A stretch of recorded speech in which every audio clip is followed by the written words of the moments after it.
I've gathered together the very latest and greatest electric cars, and I'm going to drive them at the motorway to see how far they'll go before they conk out, and exactly what happens when they do run out of battery. Push hard, hard, hard, hard, hard. 5 feet within the charger. Like the middle of nowhere, next to a cemetery. Which car is going to win? So let me tell you about the cars I've got. This is the brand new updated Porsche Taycan. It has a battery capacity of this and a claimed range of that. Oh, look, it's the new Tesla Model 3. It has a battery capacity of this and a range of that. Here we have the new BMW i5. It has a battery capacity of this and a claimed range of that. And I wonder if this little carbon fibre bootlit spoiler will help it achieve that range. Next up, the BYD Seal. Ow, ow. Sorry, I can't help myself. Anyway, it has a battery capacity of that and a range of that. And it does look rather like the Tesla Model 3. New Polestar 2 long range, battery capacity of this and a range of that. Finally, we have the Mercedes EQE 300. It has a battery capacity of this and a claimed range of that. Now, I wonder if Mercedes' decision to sacrifice the car's looks in the interest of aerodynamics has paid off. Let's find out. We are beginning at Cherwell Valley Services. We're going to drive north and see how far we can go. Can we get all the way into Scotland and maybe even Edinburgh? There is a little bit of added jeopardy because we've noticed on the news there's a severe weather warning with loads of torrential rain en route up north, so that could affect things. I don't want to be running out of battery and having to push the car in pouring down rain. Push hard, hard, hard, hard, hard, hard, hard, hard, hard. Wouldn't be ideal. Now, we've zeroed all the car's trick computers. They have 100% of battery. Let's do this. Right in, we're on the road. Now, I'm going to give you a couple of rules of engagement. So we're going to drive these like normal people would drive their cars. So we're going to drive at the speed limit. We are going to have the ventilation and heating on as we want it. We are going to drive in normal mode. However,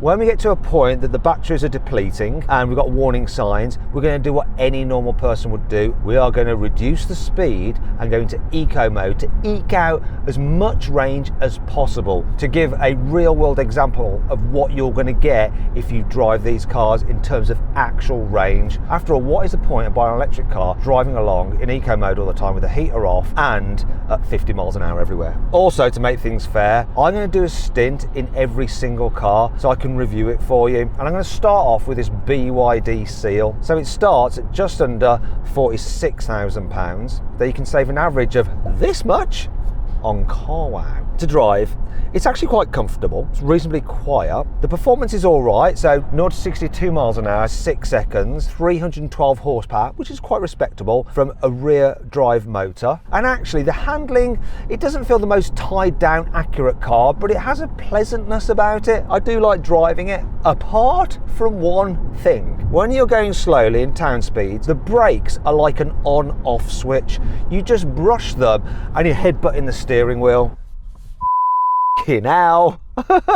Terrible. That is annoying. I'll tell you what's not annoying though, having full screen Android Auto with beautiful, glorious Google Maps. I've not been in any other car that does Android Auto so well. That is absolutely blooming brilliant. I also quite like the interior, you know, the materials are pretty nice. The seating position is fine. There are some kind of weird things going on down here, like a bit overly designed with these bits. Oh look, my windows are starting to steam up, so I am going to demist. So I'll swipe up like that, hit that. It's not the easiest thing to do while driving. Oh, up, piss. This is, I'm not enjoying this. Well, I'm going to use this button down here instead. Physical buttons for the win. Right, let's get this map in full again. Fall! Fall! Oh, up. Oh. Someone's kindly let me out. Oh, that was absolute chaos. Too busy looking down there to deal with the bloody heater system because it's slightly hidden when you've got Android Auto on. Actually, it's not as good as I thought. Some of the user friendliness isn't quite there on this car. I want that vent angled at this window. I don't think I can look while driving. Why can't I just have a little knob I can twiddle? That is just utter bollocks. There should be a law against this.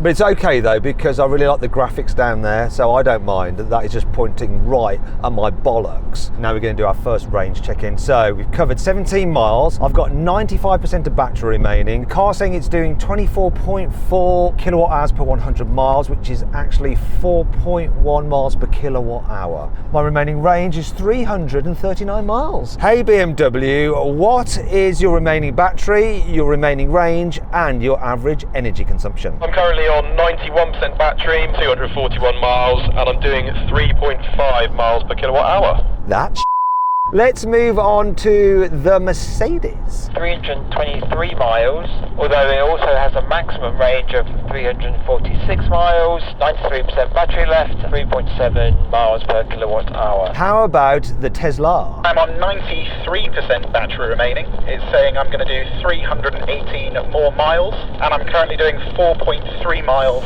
per kilowatt hour. Polestar? 3.8 miles per kilowatt.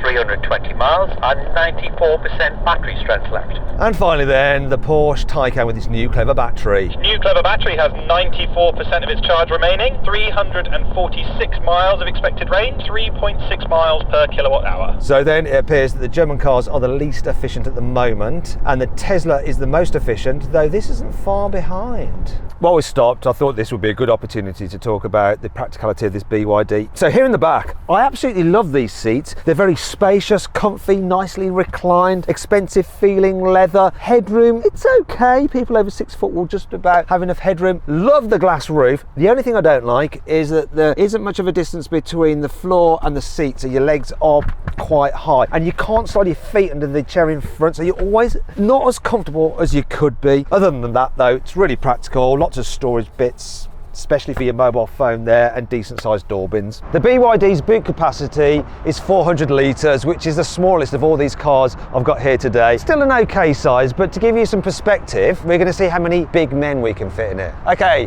let's try the first big man. Can you fit in there? Big man? Big man. Right, so that's one big man. Let's try one more big man. This might get a little bit fruity. Top to toe. Right, I'm sorry about this. I'm going to see if we can fit you in there as well. That'd be amazing. Get your head in. Right, wait. Let's see if it shuts. Oh my goodness, it shuts. That's actually more practical than I thought it would be. Now that is real consumer testing. Finally then, I just want to talk about the design of the BYD. I do really like it. There's something Tesla-y about it, though I think it's more interesting to look at. The only thing that I find annoying is the totally fake rear diffuser, which is trying to make this thing look like a supercar. I've now jumped into the BMW. While that BYD was quite nice, this feels more expensive. Well, I say it generally feels quite expensive in here. That is horrible. Bit of a problem I've had though. While we have beautiful widescreen here for our phone connectivity, you might notice that this is actually Apple CarPlay. This BMW would not connect to my Android phone. Weird. It's nice being in this. It feels very sophisticated to drive. The suspension is really well judged, nice and comfortable. Quieter than that BYD. And it's a BMW, right? They know how to make cars that drive nicely. This one has a single motor driving the rear wheels. It's got 340 horsepower, 0 to 62 miles an hour in around 6 seconds. Thing is, you do have to pay for the privilege. This particular model starts from £68,000, but this car with options, £93,000. I'm sorry, but I'm not feeling 93 grand right here. What is going on with car prices? Electric car prices in particular. Particularly like one of these options here, which is like these crystal bits, because this, it's like a fidget spinner. When you're on a long, boring journey like I am now, helps pass the time. Now we're going to do a range check-in. So this BMW currently has 79% of its battery remaining, 214 miles, and I've been averaging 3.5 miles per kilowatt hour. What is the BYD doing? 85% battery remaining, 301 miles, 3.7 miles per kilowatt hour. Nick, what have you been doing? Because when I was driving it was over 4 miles per kilowatt hour. Well, this BYD is a little bit awkward, so it doesn't show you the average energy consumption over your whole trip distance, just the most recent 50 miles. So it's only analysing the fast motorway bit. What a very clear and concise and considered explanation. How about the Mercedes? So the Mercedes has 85% of its battery remaining, 296 miles of range left, along with the maximum range of 317 miles, 3.8 miles per kilowatt hour. Tesla, give us your stats. 84% battery remaining, 286 miles, 4.5 miles per kilowatt hour. There's one car at the moment that's clearly the most efficient. How about the Polestar? 83% remaining, 280 mile range, 3.8 miles per kilowatt hour. And finally then, the Taycan. Got 86% battery left, 314 miles, 3.8 miles per kilowatt hour. This car is very comfy and spacious in the back seat, so headroom is good even for people over 6 foot. These seats are really nice and deep, comfy. The back's nicely reclined. There's plenty of foot space. You can stretch out underneath the seat in front. Good view out these windows. It is the best car on test in terms of rear seat space. The only problem is this. If you want to carry 3 in the back at once, you do have this big transmission tunnel to straddle. Reason being that this platform is actually also used for an internal combustion engine car, the normal 5 Series. But still, this is the car I'd like to go the furthest distance in the back of. The BMW's boot capacity is 490 litres, so almost 20% larger than the BYD seals. It also has a bigger opening. So let's test it with the men again. Get in, men. Remember, we fit 2 men in the BYD. Nick is claustrophobic, so he's not enjoying this. Go on, go for a bit of 69, Will. Oh, it's a shame. That doesn't look as bad. I'm just gonna help you out, Will. Oh, I don't know actually. You ready? Watch your fingers. Is there room for any more in there? Quick fart in there while I shut it. Hopefully we didn't trap anybody. Right, I'm gonna release them. So they fit, and I think, was that less awful than the BYD? You hit my knee. It's got another one, you're fine. Was that less awful than the BYD, Nick? Yeah, marginally. Do you want to get out now? There's a light, so I don't Okay, feel like well, I'm, let's get out. Okay. Before we move on, I'm just going to praise the BMW's design. Now, when I first saw it, I quite liked it, whereas usually with new BMWs, I don't like them, then I grow to like them, and the opposite's happened here because I've gone off it. I think it looks a bit meh. That's all I have to say on the matter. I've now jumped into the Mercedes. First thing to note, I had no problem pairing my phone. It did it straight away. I do prefer the infotainment system on this Mercedes, to tell you the truth. Once again, we don't have physical controls for the climate, but it is just better placed and bigger and easier to use. I also prefer the digital driver's display than the BMW's. It's just less confusing. The price of this car for the EQE 300, which is the entry-level model, almost £69,000. Now, to make things a little bit confusing, this car is no longer available to buy. It's been replaced by a new entry-level car, which is the 350 Plus, which will have about 50 miles extra range. I'm not driving it because Mercedes don't have any on their press fleet yet, but the way it drives should be very, very similar. At this price, there are no options on the car. You just get it as is with all the kit that you see here, so it's not super expensive like that BMW. One thing you don't have though is adaptive dampers, so you've got normal steel springs. The ride is actually quite good. Not quite as good as the BMW, but I think the main reason for that is that this car weighs in at a colossal 2.5 tons, and that affects the performance. You've got 245 horsepower from a single rear drive motor. Combine that with the car's weight, 0 to 62 miles an hour takes 7.3 seconds. You know, it's not slow, but it's not particularly quick. Not as quick as you'd expect from an electric car. Now, one thing I'm noticing driving this along compared to the BMW is that it's noticeably less road noise. That was one thing that did let the BMW down. Having this aerodynamic shape, which looks pretty blooming ugly, does work in terms of interior comfort. Speaking of the interior, I do like the design, that it's wraparound effect, and I like some of the materials like this. Now, you can get this car with this thing called a hyper screen, which basically spreads across the entire dash. That looks kind of cool, but without it, that just looks a bit nasty, which they've tried to detail a bit with Mercedes stars. Some places the quality is a little bit shonky, like here and down here. At least the indicator doesn't feel so cheap as in the BMW. What's not all right though is the visibility out the back window. It is rubbish. One of the things I like about this car is that you can alter the amount of regen effect by using these pedals. Strong, pop it all the other way up, so it'll just coast, which is actually the most efficient. Or you can pull up on the paddle to go into auto mode, where it will sense how far you are from the car in front and then increase the recuperation if you're close to it. But if you're not, then it'll just let you roll for maximum efficiency. But it has just revealed one thing to me, and it's these paddles. Did they melt down a load of toys that came out of their Christmas crackers to make this horrendous, cheap feeling bits of plastic which you are actually touching with your hands?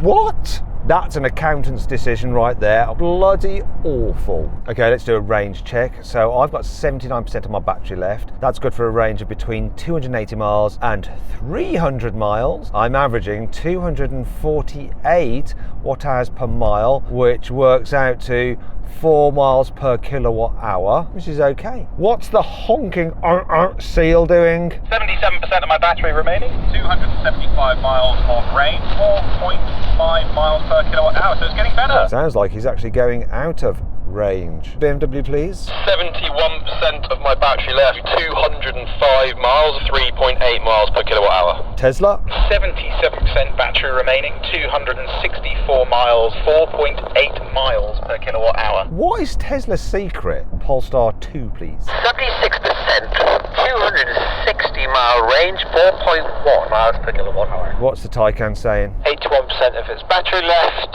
297 miles of range, 4.0 miles per kilowatt hour. The cars, as we're going along, are becoming a little bit more efficient, but that Tesla is definitely streaking ahead, unless it's lying. We'll find out later.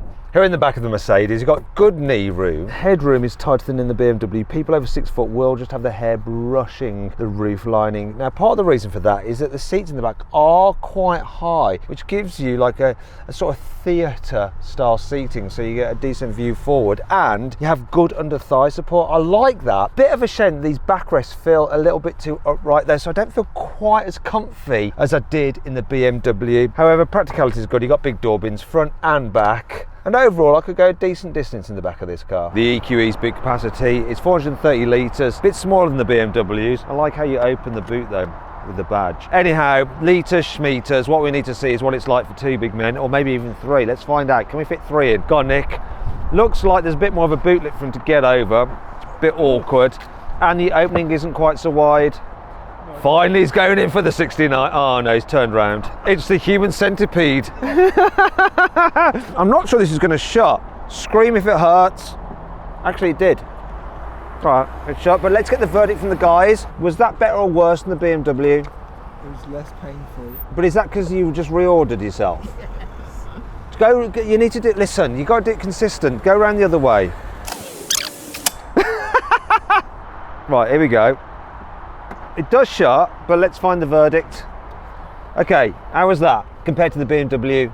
Less painful. So, the capacity might be slightly less, but it's a bit more of a useful shape for carrying 2 big men. Do you need a hand out? No. Now I'm in the Tesla Model 3. First thing to note, couldn't pair my phone with it at all. You're not allowed to. Tesla doesn't do any kind of phone integration.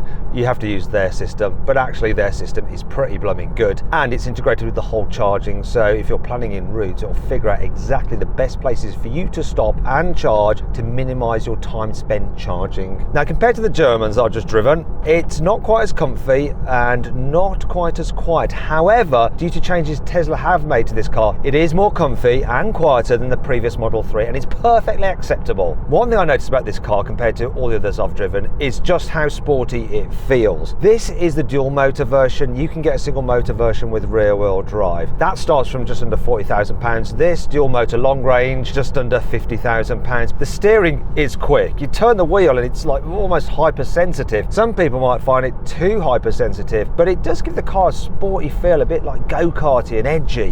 One of the things I really love about the Tesla, really low dash, great view out. The view out the back window is good as well. These pillars are huge, but other than that, I love the driving position. I like the design, the minimalist look, and everyone goes on and slags off Tesla's quality, but do you know what? To me, in here, the materials feel easily good enough, and that of the BMW and the Mercedes aren't leagues ahead, considering they are leagues ahead in terms of their prices. There are a few things that drive me blooming crazy though. I absolutely hate the indicators on the steering wheel. They are rubbish. I also do not like the fact that your speedo is there, so you're constantly having to look across. With all this space in the dash, why don't they give this car a heads-up display? It would be perfect then. Another problem is you have to do pretty much everything through this screen. That is the trade-off for having such a minimalist cabin. Now, you can operate quite a lot of it with voice commands, but I never tend to. It just doesn't seem natural. And if you want to go into the climate control, you have to press that little button there to get it up, and then you can do all the fan go auto. And like with the BYD, you have to move the vents around on the screen, but it actually works on this car, thank God, so it's just easier. Anyway, let's check out the efficiency. So we're doing 208 watt hours per mile, which works out to 4.8 miles per kilowatt hour. 70% of the battery, 241 remaining miles, so quite a long way to go, and we're probably definitely going to head into that horrendous weather up north. Before then though, let's check out how the other guys are doing. The BYD seal, please. 70% of my battery remaining, 248 miles, 4.4 miles per kilowatt hour. The BMW, please. 62% of my battery remaining, 188 miles, 3.8 miles per kilowatt hour. Mercedes EQE. 72% of battery remaining, 265 miles of range, maximum range showing of 268 miles, 4 miles per kilowatt hour. Can I get the details on the Polestar, please? 68% now, 230 miles, 4.2 miles per kilowatt. Finally then, Porsche Taycan. 74% battery, 276 miles, 4 miles per kilowatt hour. Cars are actually quite closely matched. It's going to be interesting to see how it plays out. Here in the back of the Tesla, there's decent knee room. Headroom's all right though, people over 6 foot will be fine. These seats are quite comfy. You've got this huge seat base, which would be good if the seat wasn't so close to the floor, so you don't really get the full benefit of it supporting your thighs, and you can't really stretch your feet out underneath the seats in front, though because the floor is completely flat you can sort of do this thing, get your foot under there. So actually on a long journey it's pretty good, and I like the fact, look, we've got this screen in the back with the rear climate control, and yet again you have to move the ventage around using the screen, but it all works, which is good. On paper, the Tesla's boot is the largest, 594 litres. Now that does include some underfloor storage, which you can't test with our human volunteers. Jump in, men, though be warned, look, this is quite low, so you can your head off it, and I don't want you to hurt yourselves more than you have to. Go on, get in. The opening on this car isn't so wide, as you probably noticed there, as Nick just caught his shoulder. Well, if you can go in the standard way, so we keep it, you know, don't mix it up, but just keep it like your sex life, just nice and missionary. Oh, look where his head is. We've got a problem here with your, oh no, that's okay, right, okay, I'm just going to shut it. You ready? Will it shut without me helping? Yeah, it did. Absolutely brilliant. Let's just get their verdict on that. What's that like compared to the other cars? It's much worse. I've had better. However, we need to actually use the help of another member of the team now. Unlike the other cars we've tested so far, the Tesla is the first to have a front boot, and the capacity is 88 litres. But you're thinking, Matt, I can't visualise that. So come on then, Pete, get in. So Pete used to work at what car? Did he used to do these tests on what car? All the time, mate. They used to use suitcases.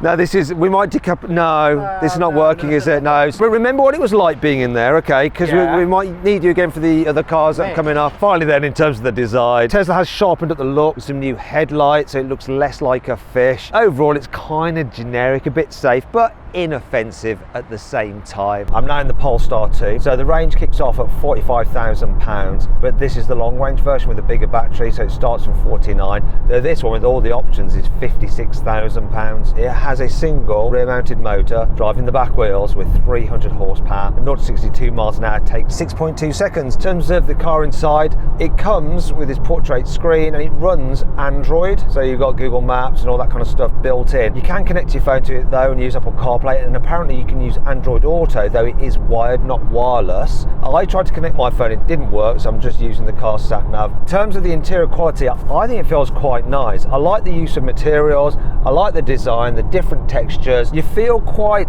cocooned in your own space, and actually there seems to be quite a lot of dash, so it feels a bit smaller on the inside, a bit more closed in. In terms of the drive, I do find the suspensions firmer than all the cars I've driven so far. Steering, it's okay, but it doesn't feel quite as quick as in the Tesla or as sporty. In terms of the noise levels, not much road noise at all, but I am noticing more wind noise than in the Tesla. Now we're actually taking a diversion off the motorway because there's some terrible traffic, and that's one of the good things about having Google Maps. You can see it picks up the traffic issues, and we're on a diversion now.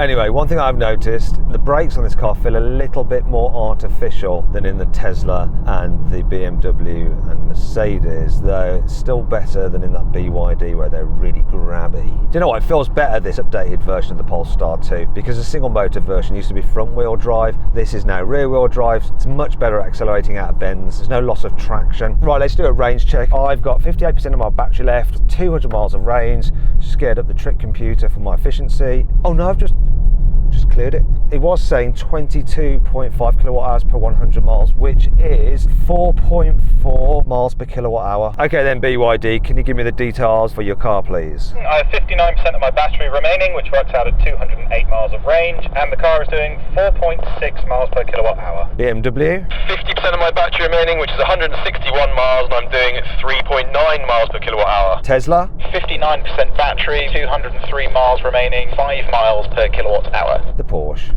65% of battery, 247 miles, 4.1 miles per kilowatt hour. Mercedes? 62% of my battery remaining, 245 miles with a maximum of 249 miles, 4.2 miles per kilowatt hour. The back seats of this Polestar feel the tightest by far, so knee room isn't great and I've got short legs. Headroom isn't great and I'm not the tallest. The backrest is quite upright. The foot space is cramped and there's a big hump in the floor, and I don't know why. This is supposed to be a built from the ground up electric car. What's all this about? You don't need that. It's a shame because like the quality back here is good, but it's just a bit cramped. Not sure about this actually. Is it mirrors the stitching on this like really wonking at an angle? It's making me feel slightly sick. No, that one's straight. Yeah, it's slightly off. Ugh. The Polestar 2 has a boot capacity of 407 litres, so that's 5 litres more than the BYD. Got a lot of underfloor storage, but obviously that is included in the capacity. Let's check out the practicality now though in real terms by getting our guys in. So this is a hatchback, so it's easier access. Nick, you should be able to get in there much easier. Oh, it's a dream. Yeah, look at that, look at you. Well, try and get in as well, get spooning. I think we should just pause for a moment to just look at this. Isn't this lovely? You'll need this leg somewhere else. Right, are you ready? No, Will's not, he's not very pleased about this. Yeah, it's shut. Okay. Okay, so this did come dislodged, but it's fine. What was that like compared to the others? Very intimate. So this wasn't the best? No. So far, which is the least bad? EQE was all right. Anyway, all right, and whatever. Let's check out the front boot because it's got one of those. Apparently, Pete, this is not so good. If you thought the last one was bad, this is 35 litres. Let's get these out. It's lined with carpet. The one in the Tesla was just plastic, so that should be a bit nicer. Just don't get the warning triangle up your... Worse than the Tesla? Yeah, I'd have to say so. That's proper motoring journalism right there. The last thing to talk about with the Polestar is the design. So it's fairly conventional, but I think in a good way. It's a smart looking car. I like it.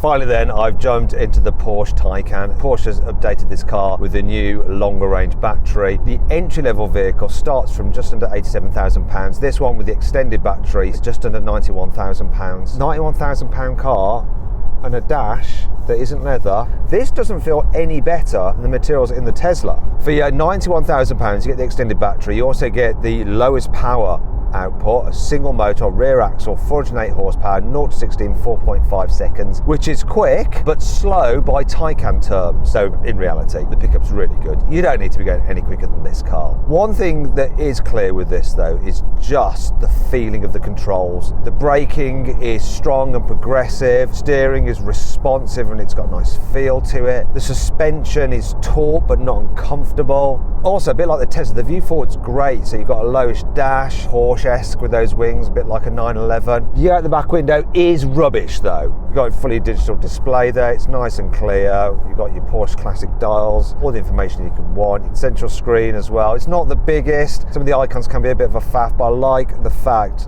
that it's easy to do the climate control, though once again it is just a touch screen and not physical buttons, so you do have to concentrate a bit more when you're looking down and pressing them. One of the annoying things about this car's climate control system though is no actual physical vent. Why? It's just too difficult. You just want to be able to reach to a knob and move it. Storage down here is not so great, but it's passable, and you've got a couple of cup holders there which sort of get in the way. Door bins are a decent size though, so it is reasonably practical here in the front. It feels the most expensive out of all the cars. You compare it to the BMW, yes.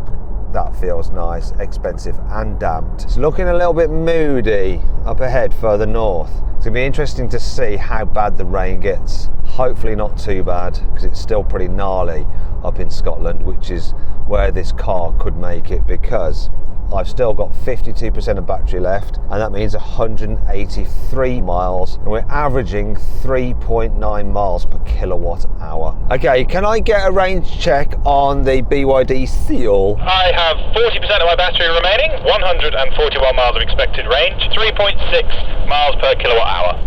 I'm grimacing at that and the fact that it's starting to rain more heavily now. Okay, can I get the details on the BMW, please? 30% of my battery remaining, 91 miles of range, 3.8 miles per kilowatt hour. How about the Tesla? How's that doing? 43% battery, 147 miles, 4.8 miles per kilowatt hour. Mercedes, please? 47% battery remaining, 185 miles of range, maximum range apparently of 188 miles. I'm achieving 4.1 miles per kilowatt hour. That is super interesting, because I thought this Porsche would be able to go further than the Mercedes, but it's going to be very close between these two cars. What about the Polestar? 41% remaining, 140 miles to go, 4.2 miles per kilowatt. Well, hopefully this rain isn't going to get any worse, but I have a horrible feeling it is. We've stopped with almost 150 miles left in this Taycan. I thought I'd do a quick practicality test here in the rear. So, knee room, it's all right. Headroom's not great though. People over 6 foot are going to find it a struggle. They have these things called foot garages where they shape the footwell, the battery around the place so that you still have place for your feet, but it's still very tight in there. You can't really stretch out underneath the seat in front. And because of that design, you have like this lump in the floor there. This is the most claustrophobic of all the cars, just because it's so dark and miserable. At least the door bins are okay. The materials back here, I mean, that's a little bit cheap. When you think that the Tesla's got that screen, here in the Porsche, you get that.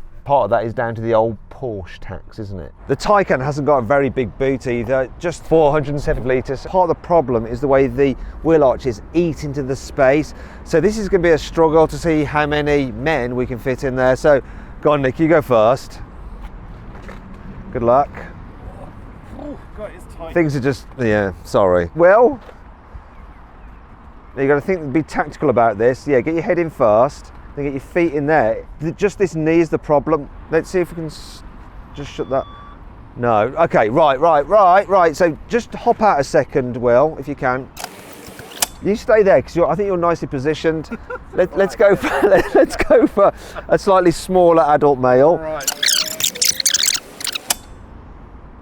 Might need some help. Oh, bugger. Wait there, Pete.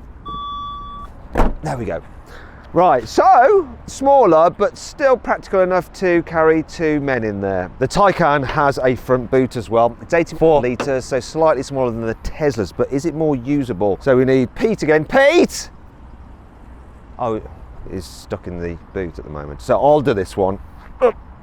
See, I don't get people to do things I wouldn't do myself. Can I get in there? Look, actually, and let's see if we can shut this. Do you want to shut it? No.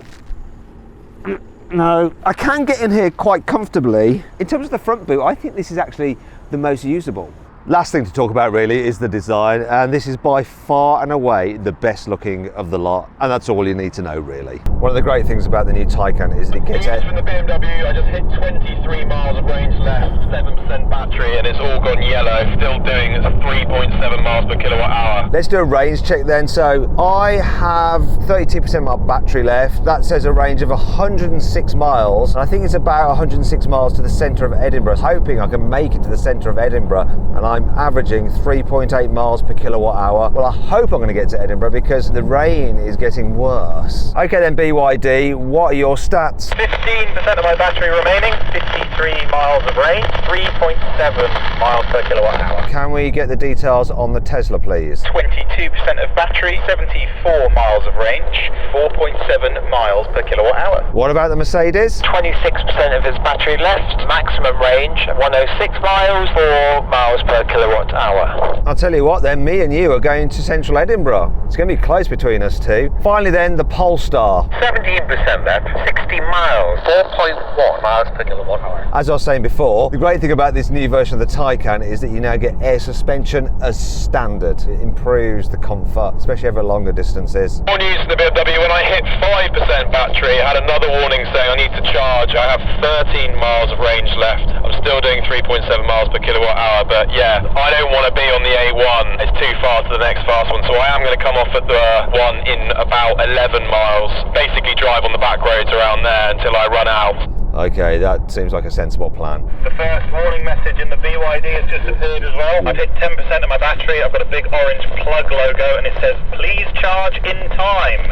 In time for what? I have no idea, but I still have 34 miles remaining, so I'll keep going for a little while. I don't know why that tickled me, but it did. Right, I'm going to peel off. It's been emotional. There we go, look, BMW disappearing off there. Goodbye. We'll be checking in with him later to see how far he actually managed to go. Nick here in the BYD. My remaining range and the distance I need to go to get to a charger are very, very close now, so I'm going to take it a bit easy. I think you guys should overtake, and I'm just going to cruise my way home. We'll see you later and see how far you actually go. Everything's happening at once. Got a call from Rory in the BMW. Hey Rory, you alright? The car's finally conked out. I'm kind of on like a farm track off a country road in the middle of nowhere. No idea how far I am from a charger, but it's finally conked out at 296.3 miles. How far did it go after it said you had no miles left? 15 miles, which I think, you know, if you do hit zero in the car, you have got that nice safety cushion there for you. How did it actually come to a final standstill? You got reduced power from about 5%, and then beyond 0% it was really quite reduced. And then I turned into this side road because it went down to about 10, and then I stopped to go around a pothole, and then it just died. What was your average energy consumption over the whole journey? It was 3.7, which has kind of been throughout the whole thing, so it is consistent at least. I don't know what you're gonna do. I can see a field, livestock. The back seat of this car is looking very inviting right now. I'll leave you to figure out a solution as we press on, because I think I'm going to get to Edinburgh and maybe even beyond. Hey Polestar, what's happening with you? Down to 2%. Graphics have turned red, saying I've got 9 miles of range left. 4.0 miles per kilowatt hour. I know there's a charger 18 miles from here, so I'm going to just push on and see if I can get there, okay? That is brave, that's gambling, that is, I like that. Okay, do you know what, I'm going to come past the Polestar and we'll leave you to it as we zip off and you try and conserve some of your battery. Well, there we go, look, there's a sign. We've just made it across the border into Scotland. How far into Scotland, though, can we go? Oh, look, please monitor range. I've got loads left, 48 miles. That's a little bit nervous, isn't it? I'm actually going to switch my car into eco mode now because it's saying 44 miles. Edinburgh's 46 miles, and I really want to make it to the centre of Edinburgh. In fact, I'm going to try and get to my old flat that I used to live in when I was at university there. I wonder if I can make it. I think that's the Polestar turning off. Well, good luck, Polestar. Update from the Mercedes. I've got 8% battery left, the symbol has turned yellow, and I've got a message saying reserve level, charge high voltage battery, 30 miles remaining. Oh, I'm going to go further than you. I've got 38. Well, the weather's certainly closed in. Look at this horrendous fog. Oh, here we go. Look at this. The BYD. Hey, Nick, you all right? Hi, Matt. I am dead. I am out. I have driven 309.7 miles in total. After it had zero battery left, I managed about another 6 miles, I think, so not many at all. What happened when it ran out? So I was cruising behind a truck and then realised I couldn't keep up with the truck anymore, and then it got progressively slower and slower and slower, so I had to turn off the A road, found a country road, which thank goodness was downhill towards Berwick. I found a charger, I was circling a council estate around here, and it was getting slower and slower and slower until I ran out next to a cemetery, which felt a bit morbid. It immediately put the parking brake on. I couldn't get the car into neutral. I couldn't take the handbrake off to push it. So I got out, locked it, waited 5 minutes, unlocked it, and it gave me just enough electrical energy to coast to the junction about 5-10 meters in front of me so I could cruise down the hill to the charger I'd planned to stop at. I had enough energy to drive into the car park and reverse up to the charger. Oh, good work. There you go, everyone. If you've got an electric on, you run out, be at the top of a hill, not the bottom. I've got 10% left and 32 miles and 32 miles to my old flat in Edinburgh. Tesla, how are you doing? 2% battery, 6 miles of range. Still no warning yet though, but I am still going to come off at Dunbar. When are you going to leave us? Exactly 2 miles. Oh look, charging station, range warning. I'm gonna blooming ignore that. Go away, ignore, be off with you. Well, it's been almost magical, but I am now going to depart from the motorway, and I suppose you guys should enjoy Edinburgh. Well, I think I might. I'm not sure if the Mercedes is gonna make it. Okay, here we go. Sign, please charge battery. I will at some point, but I've still got 5% remaining and 17 miles and 18 miles to my old flat in Edinburgh. This doesn't feel as fast as it did a moment ago. I think it's cut some of the power. Okay, I'm struggling to get above this speed now. 2% battery, 6 miles. I don't think I've got long left. That sounds so ominous. Okay, I think this is me. Best of luck, I guess. All the best. Yeah, look, there we go. Very small letters. Limited power. Just whispering because I'm a Porsche and I don't want to admit to the fact I have limited power. 2% battery now, 7 miles of range, 7 miles to go. Oh, look, we've got a little tortoise. When I press accelerate, it's not even blue, it's red now. That is really reduced performance, very un-Porsche-like. Now, I've got a battery sign down here as well. The warnings are increasing. 4 miles, 3.5 to the flat. Oh look, it's a 20 mile an hour limit, an excuse to go slowly, and I'm being called. Hello, hello. The Tesla has finally died. It did 352 miles. Ooh, that's pretty good. How many miles did it do after it said it had no battery left? It did a further 23 miles. Wow, that is a lot. So it basically said vehicle shutting down. I then got within 5 feet of the charger and it stopped, and unfortunately it put itself in park. It also came up with a message saying the low voltage battery for the car is on 39%. All the electronic doors are starting to not work. If only you had a longer cable, Tommy. It's literally 5 feet within the charger.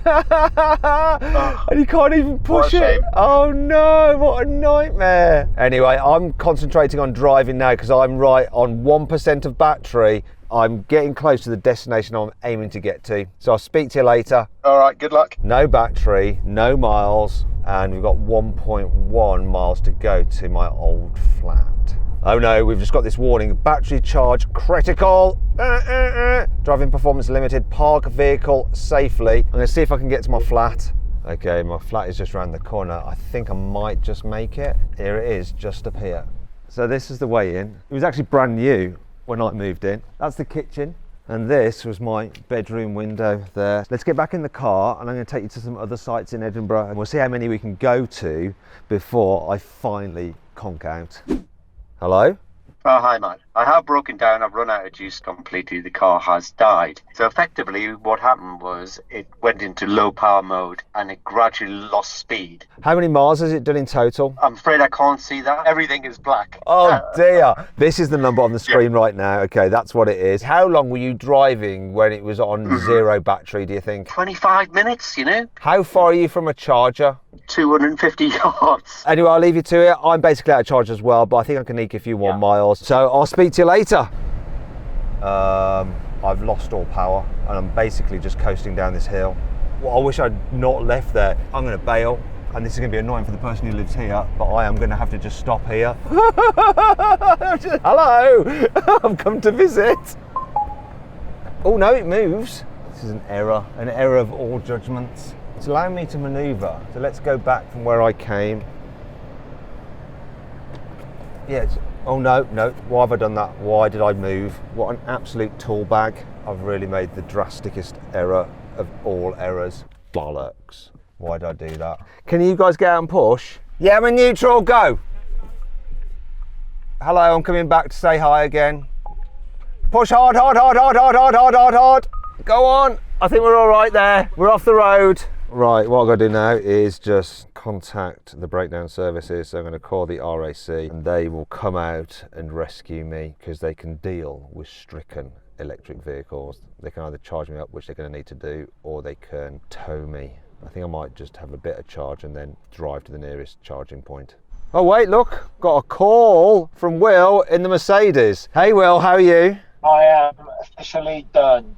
I am as well, so this is going to be really interesting because we've basically run out about the same time. I am going to reveal my mileage, 367.5 miles. What you got? I had a total of 357 miles. Whoa, so I did 10 miles more. Interestingly, this car only did 1.5 miles once it said it had no battery remaining. Right, so the RAC's here and he's going to charge us up. So what can you charge me up at? What rate? About 7. No, that'll be good.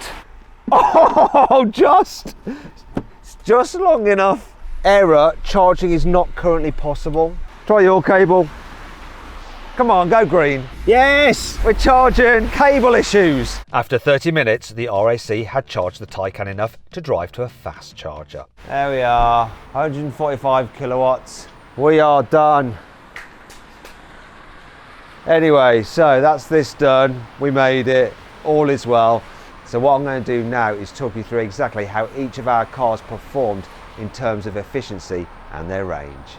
The car that went the shortest distance was the BMW. It managed 296 miles before it ran out of electricity. That's 82% of its claimed range. Its energy consumption during the trip worked out to 3.7 miles per kilowatt hour, which was actually the least efficient in this test. Next was the BYD. This car did 310 miles on a full charge, which is 87% of its claimed range. The sales efficiency came to 3.8 miles per kilowatt hour. In fourth place was the Polestar. It managed 332 miles on a full charge before it ran out. That's 82% of its claimed range, which is similar to the BMW. However, it used its energy more efficiently and averaged 4.2 miles per kilowatt hour, which is better than both the BMW and the BYD. In third place was the Tesla. It did 352 miles on a full charge, which is 90% of its claimed range, and it had the best overall efficiency rating, achieving 4.7 miles per kilowatt hour used.